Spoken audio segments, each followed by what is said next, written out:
Latest updates के लिए ultra channels को सब्सक्राइब करें और बेल आइकन को प्रेस करें।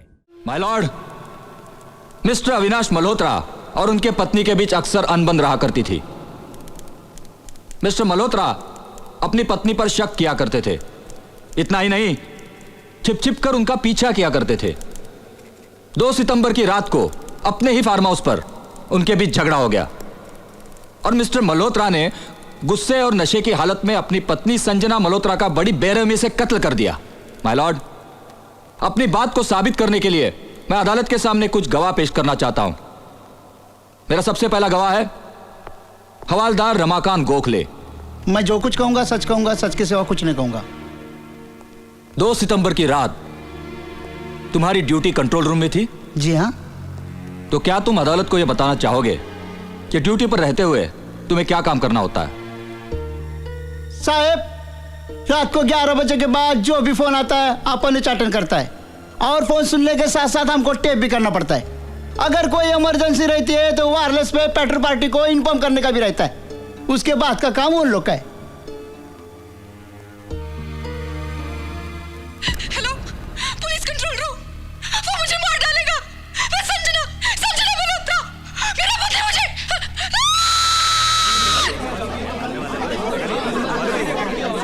Silence! I said silence! यह तुमने टेप किया था? जी हाँ, ये फोन तो अपन को आया था सुबह 4 बजे और फोन सुनते ही मैंने मैसेज दिया था वायरलेस पे। क्या मैसेज दिया था, जरा अदालत को बताएंगे?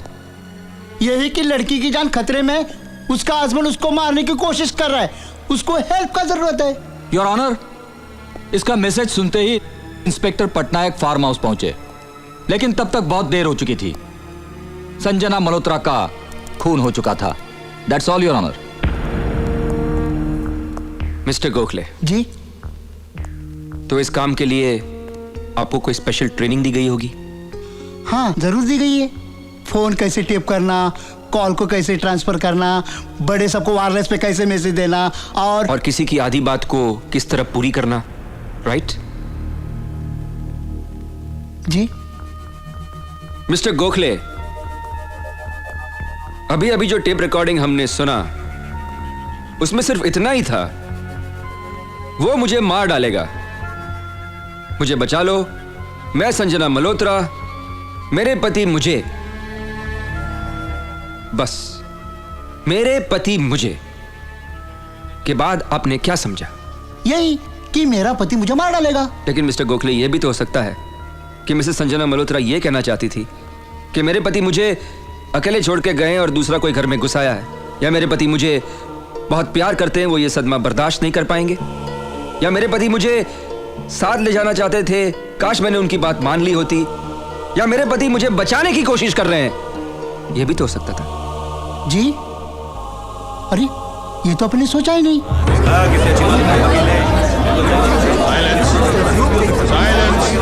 Silence in the courtroom, please. I said silence in the courtroom.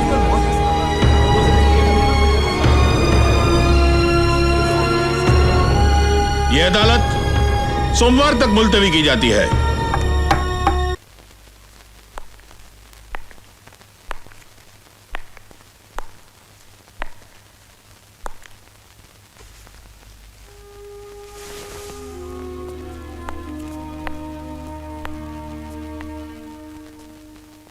आंखें बंद करो।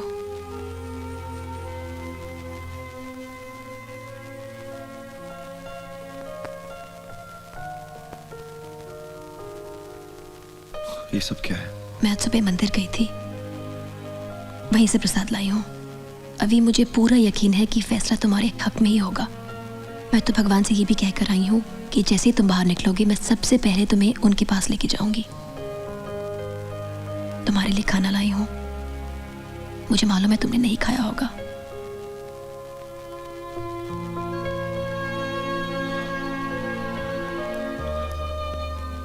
मेरी भूख और प्यास तो संजना के साथ ही चली गई।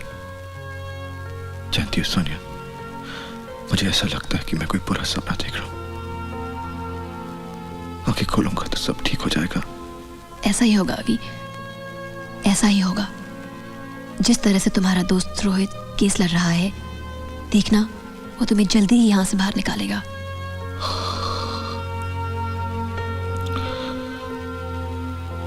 मिस्टर जुनेजा, क्या आप अदालत को बता सकते हैं कि इस चाकू पर मिले उंगलियों के निशानों को मिस्टर अविनाश मल्होत्रा की उंगलियों से आप ही ने मैच किया था?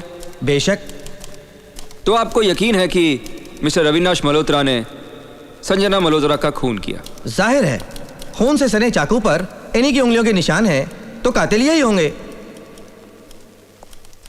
जरा देखिए तो मिस्टर जुनेजा, क्या ये वही चाकू है जिससे उस रात को खून किया गया था? लगता तो यही है। गौर से देखिए मिस्टर जुनेजा, ये किसी की जिंदगी और मौत का सवाल है। ओके, जी हाँ, यही है। मिस्टर जुनेजा, अब इस चाकू पे आपकी उंगलियों के निशान हैं। अगर मैं इसी वक्त आपके घर चला जाऊं और इसी चाकू के साथ आपकी पत्नी का खून करके इस चाकू को वहीं छुपा दूं तो? ये क्या बकवास कर रहे हैं आप? मैं बकवास नहीं कर रहा हूं, सिर्फ इस अदालत को सच की झलक दिखा रहा हूं। जिस तरह उंगलियों के निशान होने के बावजूद आप कातिल नहीं हो सकते, उसी तरह अविनाश मल्होत्रा संजना मल्होत्रा का कातिल नहीं है। मेरे क्लाइंट के खिलाफ साजिश की जा रही है ऑनर। कोई है जो मियां बीवी के झगड़े का फायदा उठाकर उसे फंसाना चाहता है। फर्श पे खून के निशान जरूर है, लेकिन कमरे में संजना मल्होत्रा की लाश नहीं। अगर नशे की हालत में अविनाश मल्होत्रा अपने कपड़ों से खून के दाग नहीं मिटा सका, तो इतने बड़े घर से पूरी की पूरी लाश को वो कैसे हटा सकता था? पहले से ये केस अंदाजों पे चला आ रहा है योर ऑनर। हो सकता है कि खून हुआ हो सकता है कि खून हुआ ही ना हो सकता है कि अविनाश मल्होत्रा कातिल हो, और हो सकता है कि अविनाश मल्होत्रा को कोई कत्ल के जुर्म में फंसाना चाहता है। हो सकता है योर ऑनर। अभी तक अदालत में प्रोसिक्यूशन ने ऐसा एक भी गवाह पेश नहीं किया योर ऑनर जिसने अपनी आंखों से सब कुछ देखा हो। मैंने देखा है सब कुछ अपनी इन आंखों से। कौन है आप? आपको जो भी कहना है यहां आके विटनेस बॉक्स में कहिए।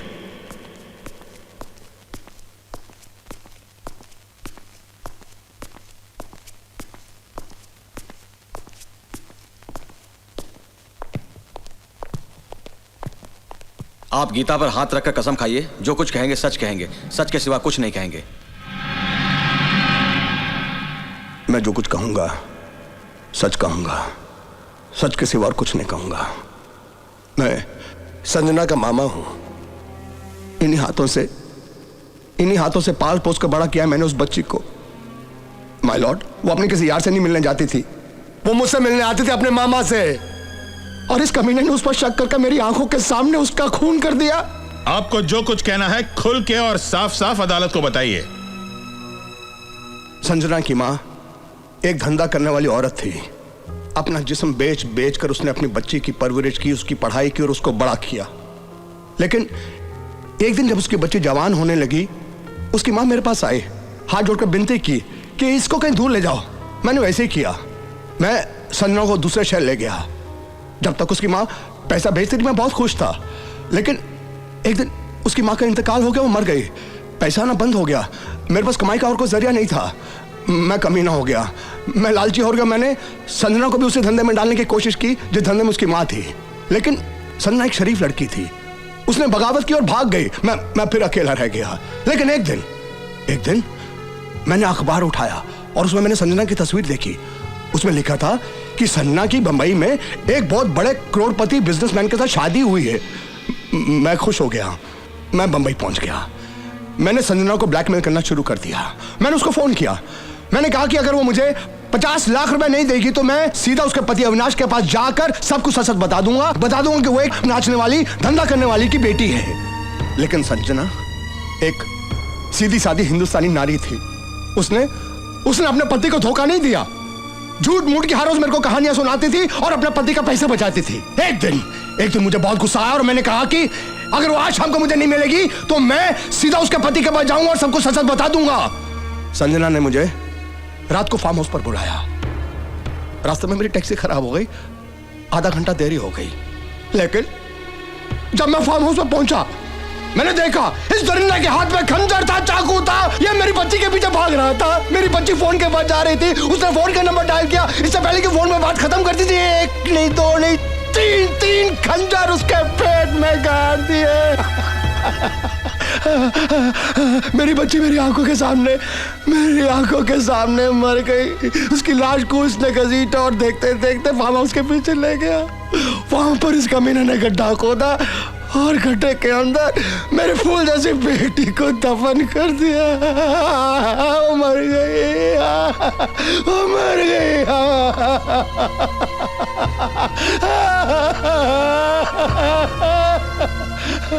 गवाह सच बोल रहा है या झूठ, इस बात का पता तो मौका वारदात पे जाके ही लगेगा।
अविनाश, फॉरेंसिक वालों ने अपनी रिपोर्ट सबमिट कर दी। फार्म हाउस में मिला खून का सैंपल बॉडी से मैच करता है। बॉडी संजना की थी। बाकी चीजें तो उन लोगों ने रख ली, लेकिन बड़ी मुश्किल से मैं तेरे लिए ले आया हूं संजना का मंगलसूत्र।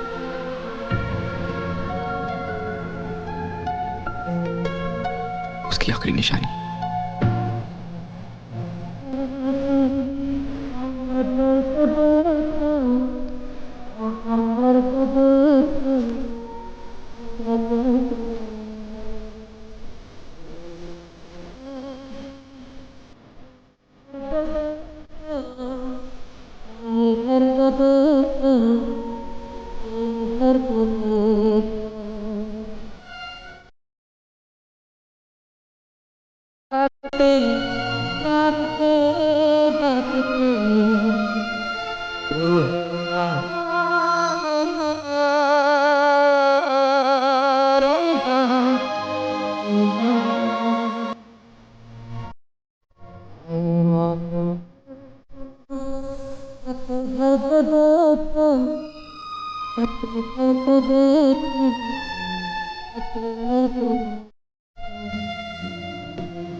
सारे गवाहों के बयान और सबूतों को मद्देनजर रखते हुए अदालत इस नतीजे पर पहुंची है कि 2 सितंबर की रात मिस्टर अविनाश मल्होत्रा ने अपनी पत्नी संजना मल्होत्रा का कत्ल कर दिया।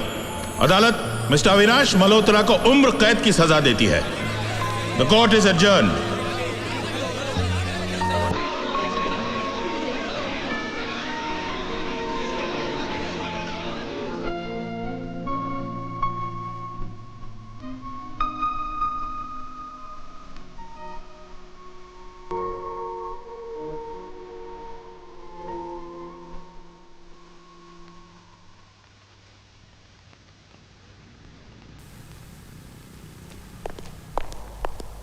ए मल्होत्रा, फोन करने का था ना तेरे को? चल।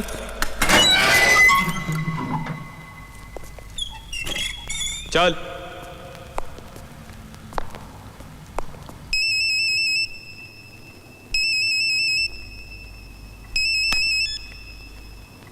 हेलो रोहित, मैं अविनाश बोल रहा हूँ। अविनाश, बहुत बुरी खबर है यार। मैंने सुप्रीम कोर्ट में अपील करने की कोशिश की पर केस सबमिट ही नहीं हुआ।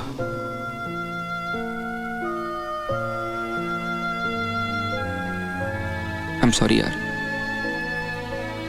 मैं तेरे लिए कुछ नहीं कर सका। तू जिस लड़की से प्यार करता था तुझे उसी का खूनी कहा जा रहा है।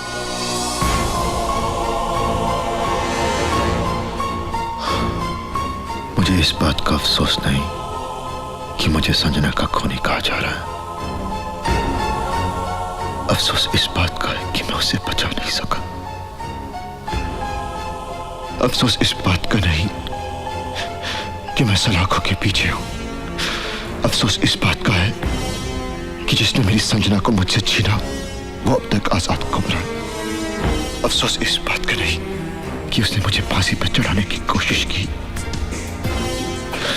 अफसोस इस बात का है कि वो कमीना अब तक जिंदा है। जो कोई भी हो, जहां भी छुपा हो, मैं उसे ढूंढ निकालूंगा। तो मुझे यहां से बाहर निकाल ले रोहित, यहां से बाहर निकाल ले। वो सब ठीक है अविनाश, लेकिन कुछ नहीं। अब तक तो मुझे कानून की मदद से बचा रहा था, लेकिन अब तुझे कानून तोड़ के मुझे यहां से निकालना होगा। कुछ भी कर, कोई भी प्लान बना, जितने पैसे खर्च होते खर्च कर, लेकिन मुझे यहां से बाहर निकाल।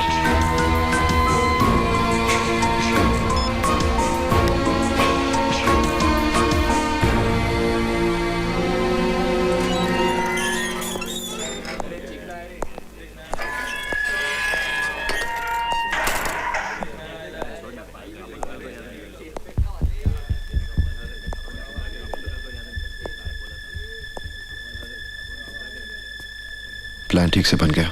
हाँ, अगर तूने सब कुछ ठीक से कर दिया तो तुझे बाहर आने से कोई नहीं रोक पाएगा। और वो पेपर्स तैयार है, लेकिन एक बार फिर से सोच ले यार, इसकी कोई जरूरत नहीं है। प्लान कामयाब होगा और तू बाहर निकल आएगा। पेन।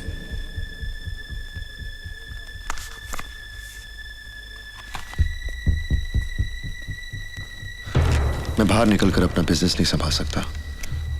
उस कमीने को ढूंढने के लिए मुझे खुद छुपना पड़ेगा। मैं पावर ऑफ अटर्नी पर इसलिए साइन कर रहा हूं ताकि मेरी एब्सेंस में तू मेरा बिजनेस संभाल सके। तुझसे ज्यादा और मैं किस पे भरोसा कर सकता हूं?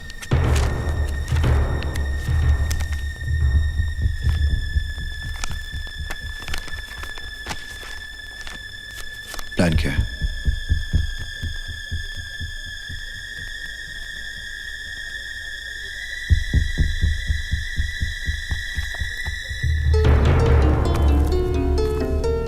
इसमें 20 सिगरेट है। इन सब में से तंबाकू निकाल के तुझे पानी में मिलाना है।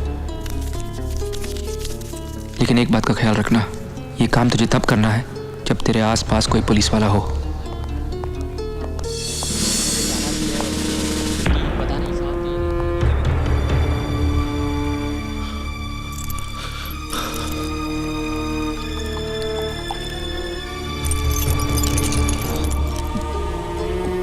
तंबाकू से भरा पानी जब तू पिएगा तब थोड़ी ही देर बाद तेरे दिल की धड़कन बहुत तेज हो जाएगी।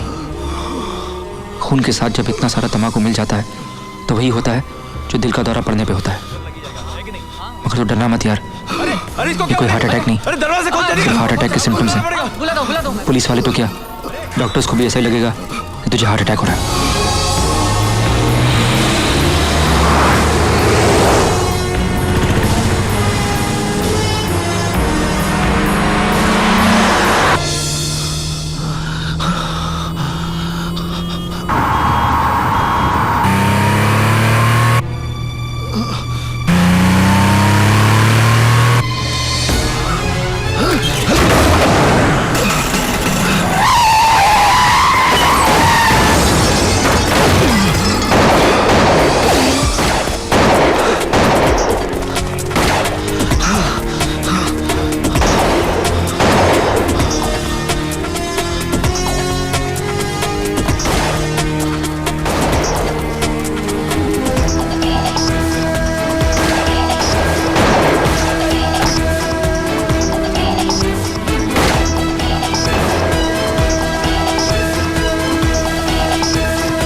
चलो अविनाश जल्दी उतरो, गाड़ी बदलनी है।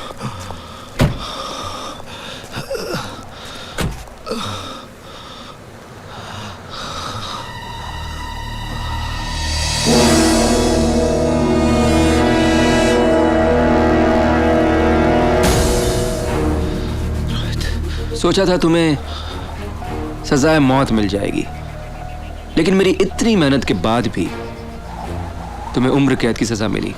How sad.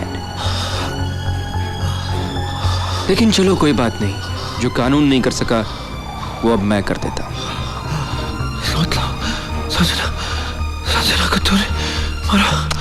जरा सोचो ना अविनाश, तुम्हारे मरने के बाद अगर संजना जिंदा होती तो तुम्हारी बीवी होने के नाते तुम्हारी सारी दौलत उसे मिलती, लेकिन अब no Sanjana and no Avinash.